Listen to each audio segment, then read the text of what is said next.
Hi, everybody. This is Damon Pistulka again with the Business Roundtable from Exit Your Way. With me today, I've got Jonny Kingman from Exit Your Way, and we're going to talk a little bit about outbound marketing and maybe some sales development, a couple other things there. But hey, Jonny, good to have you here today. Hey, Damon, it's great to be here. Thanks for having me on. Nice, nice. Well, we're going to talk about something we do an awful lot of when you think about Yep. it. So outbound marketing is for the people that understand it, is pretty simple, really. And can you explain a little bit about some outbound marketing techniques that you've used and you think are pretty effective? Absolutely. Yeah. I think the biggest thing about outbound marketing is just knowing who your target audience is. Yeah, Um, obviously, if you're selling into a lot of different verticals, your timing that you want to reach them, time of the day, time of the week, time of the year is going to vary. A lot of people there's a seasonality to it. And I think the first step is really identifying your target and then tailoring a outbound process that's going to nurture that lead, because it's not always a quick transaction. Sometimes you need to get them a few emails, build some value and credibility before you're actually going to be able to pick up the phone and start that conversation. um, yeah, yeah, and that's the yeah, customer journey that is become kind of a buzzword over the last few years. yeah. It really, I'll tell you that is um, that the customer journey and whatever the heck you want to call it, it's really getting people familiar with what you do enough without an interaction. I Mhm. mean, without a face-to-face or a personal interaction like a phone call or anything like that, so that they understand what you do, either through the information you're sharing or by them seeing a link and going to your website and learning that kind of stuff at their own pace. And it's much different. It's changed so much in the last few years, even, Mhm. for sure. And the another thing is just you got to realize anyone who's getting hit up with a sales email or cold outbound messaging, the biggest questions that the prospect is going to have probably right away is why me and why now? And if you can answer that and state your intention up front, even if it doesn't get the engagement you want, at least it just lets them know that you're a straight shooter. You're letting them know why you're reaching out, what you want to talk about. Um, I think setting that intention right up front with them is just something that will help nurture the lead and take them through the right sales funnel. Yeah, yeah. You've said that before, and I was just thinking about that now with our clients. Why me? And when you look at our clients and our avatar, being a 55 plus year old business owner, um, why me? Because you're 55 plus years old. You're probably thinking about what you're going to do after your business. Right. They It's may not pretty be talking simple. about it. It's got to be on their mind though. They're Yeah, yeah. But it's really. I mean, I was connecting, how much we spent a hell of a lot of time in the last 2 months just going through and refining our avatar after we built it, you know, and built it and refined it for months before that. So it's interesting how that clarification makes a difference. mhm. So no matter what you're doing, you could think it could be outreach from just about anyone. It could be outreach from an automotive dealership to one of their people that bought a car from them. We're reaching out to you because it's about time you should have scheduled service, and this is why we're doing it. It doesn't matter who, but that why me, why now, are good things. Or yeah, wow, that's cool. So the trick is now, and I think is that nobody wants to be bothered, right? They all Mhm. want to do it on their own pace. So what's the real secret there, do you think? I think um I think getting them to talk about themselves and about their business is always a good point to start at.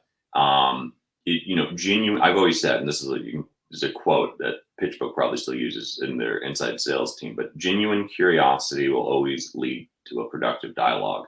And it doesn't matter who you're reaching out to, if you can ask the right questions that provoke a little bit of thought and maybe get them to not understand that this is happening, but you're really essentially interviewing them. You're trying to identify areas that you can insert value proposition there based on what they're feeding you. But if Yeah. you just get them talking about what are some pain points, what has been really good, if like when we were reaching out to private equity groups that recently closed a fund, it was just like, congratulations, you must be so relieved that you closed that XYZ fund. What are you thinking about next? What's, how, and just getting them to talk about the deals they're doing or the products they make. I think it shows that you care, and there's a level of intrigue, and people are never, people in business, at least, almost everyone they know what sales is like. They know what it's like. And if they want to talk about themselves, they're going to be more than willing to right away. That's a good starting point, I think. Yeah, it is. And my mind just swims now that you said that, with that example of a private equity group closing their fund. It means that they've raised the funds they wanted to for that round, and they're ready to go out now and invest that money. I mean, the whole ability now to listen, automated listening, has got to be going crazy, because if you had certain prospects and you were listening to that, or even manually going and looking at, what do they got on their LinkedIn, what do they have on their Facebook, that, what's going on, would give you those reasons why me, why now? Mm-hmm.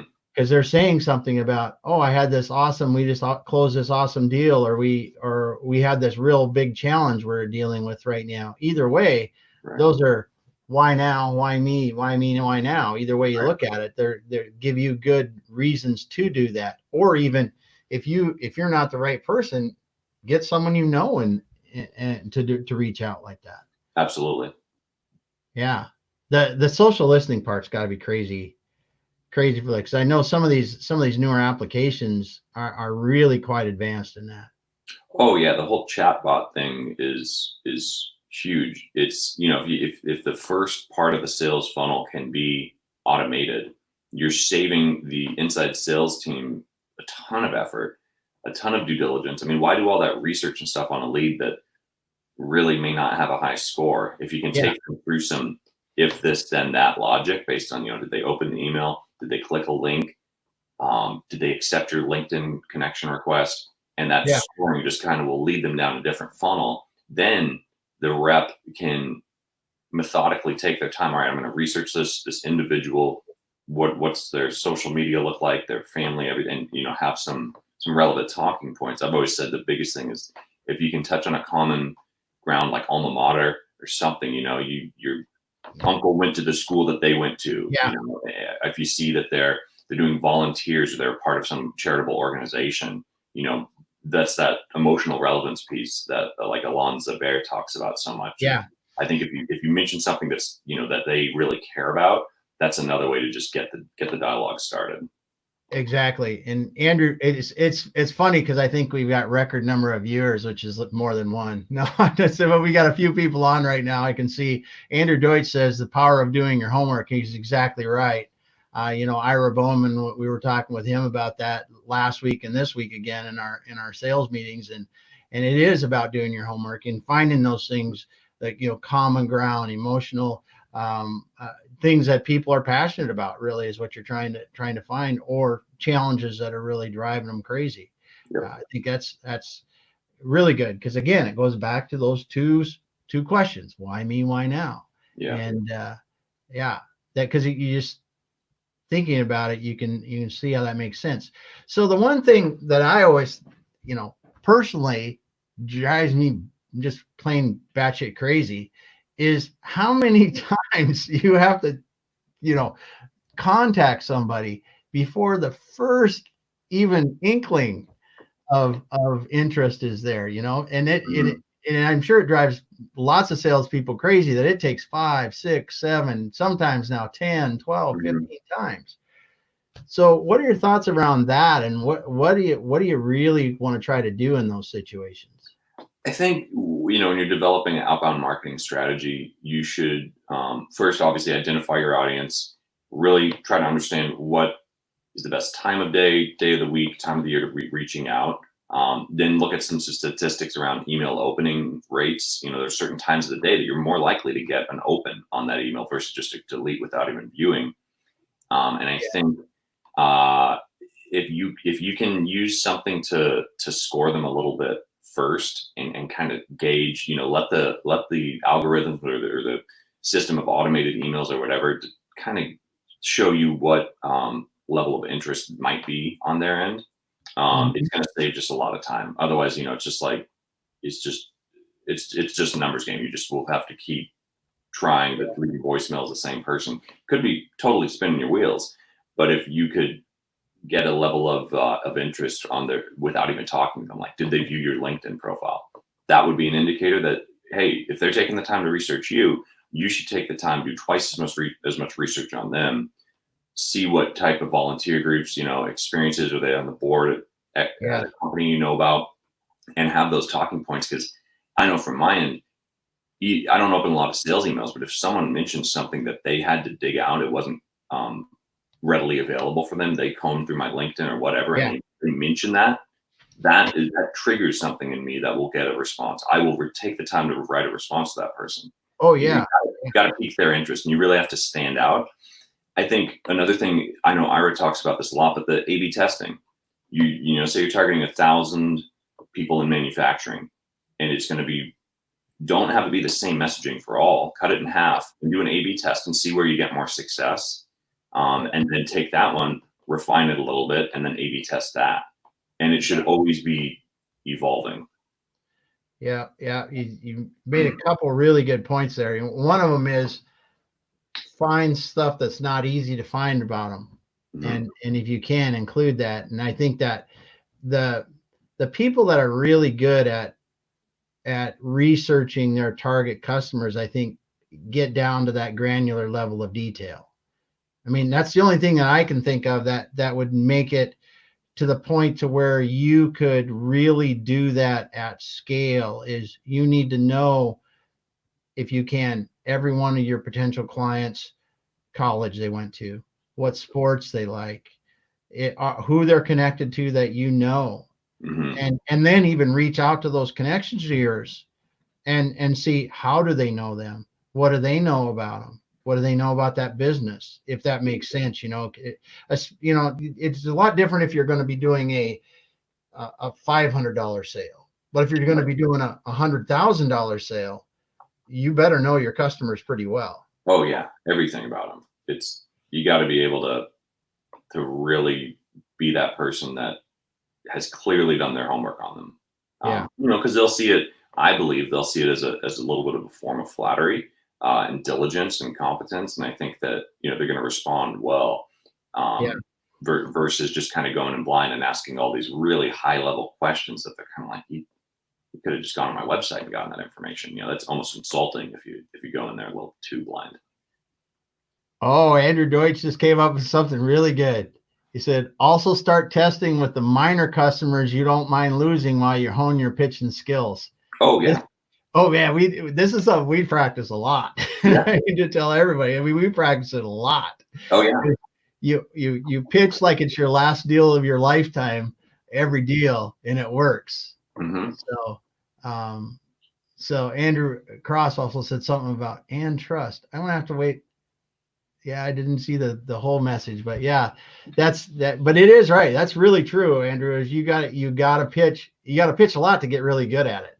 And I remember a few years ago when we were on the road hard, we traveling with Exit Your Way with Jeff Graham and I, and we would pitch to anyone just because of that, because we want to be ready to go when they were good potential clients anyway, but you just want to pitch to everyone every chance you get, because you refine it a little bit better.